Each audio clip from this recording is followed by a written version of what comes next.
ఒక ఆడబిడ్డగా నా మీద ఎంత చేయాలో అంత చేశారు. ప్రజాస్వామ్యంలో అప్రజాస్వామికంగా జరిగిన ఈ ఎన్నికలు, రౌడీయిజంతో జరిగిన ఎన్నికలు ఇవి. ప్రజలందరూ నాకు చాలా వరకు సపోర్ట్ చేశారు. వాళ్ళందరికీ నా ధన్యవాదాలు. ఈ ప్రజాస్వామ్యంలో ఈ అప్రజాస్వామికంగా జరిగిన ఈ ఎన్నికలు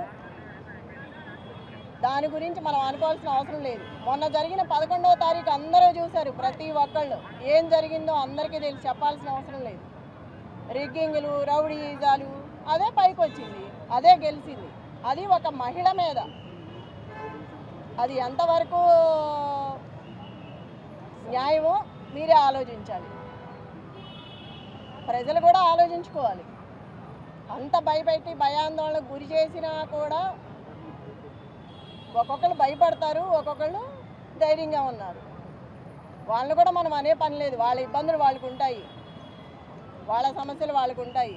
తర్వాత ఏంటనేది కానీ ఇదైతే చెప్పడానికి రానిది, చెప్పనలవి కానిది, అనుకోవడానికి కూడా సిగ్గుగా ఉన్నది.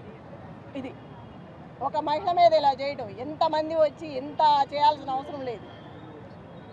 ఇంతకుముందు లాస్ట్ ఎలక్షన్ ఎలా జరిగింది, ఈ బై ఎలక్షన్ ఎలా జరిగింది, అన్ని చోట్ల జరిగిన బై ఎలక్షన్స్ ఎలా జరిగినాయి, ఒక రౌడీ రాజ్యంతో జరిగింది. ఇది మీరందరూ చూశారుగా, ఇంకా చెప్పాల్సిన పనే ఉంది. ఈ రౌడీయిజం చూస్తున్నారు కదా, 3 months నుంచి 4 months నుంచి చూస్తూనే ఉన్నారు. మాట్లాడితే అమ్మాయి మాట్లాడింది అంటారు, నవ్వితే నవ్వింది అంటారు, గట్టిగా మాట్లాడితే ఇవాళ ఎందుకు గట్టిగా మాట్లాడింది అంటారు. మనం రౌడీయిజం మాత్రం రోజు చేయొచ్చు. ఒక కార్యకర్తకి అండగా ఉండాలి కదా.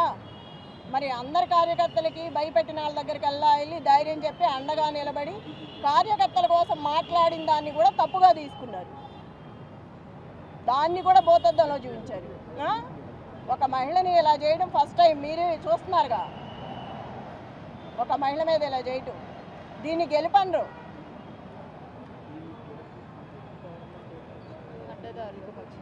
అడ్డదారులు వచ్చి అడ్డంగా చేసి, నేను చూసా కదా మొన్న, నేను అడ్డం పడ్డాను, ఎక్కడికక్కడ అడ్డం పడతానే వచ్చాను, చాలా చేసుకుంటూ వచ్చాము. అది కూడా లేడీస్ని చేసుకొచ్చాం, అన్ని చోట్ల లేడీస్నే చేసాము.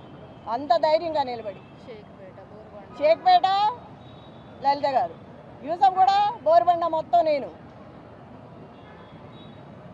నువ్వెక్కడ? షేక్పేట. తన్నారు, రక్తాలు గారేటట్టు గుద్దారు, ఇష్టం వచ్చినట్టు చేశారు. దీన్నైతే గెలుపనరు. చివరికి నేను చెప్పేది ఏంటంటే, నైతికంగా నేనే గెలిచాను.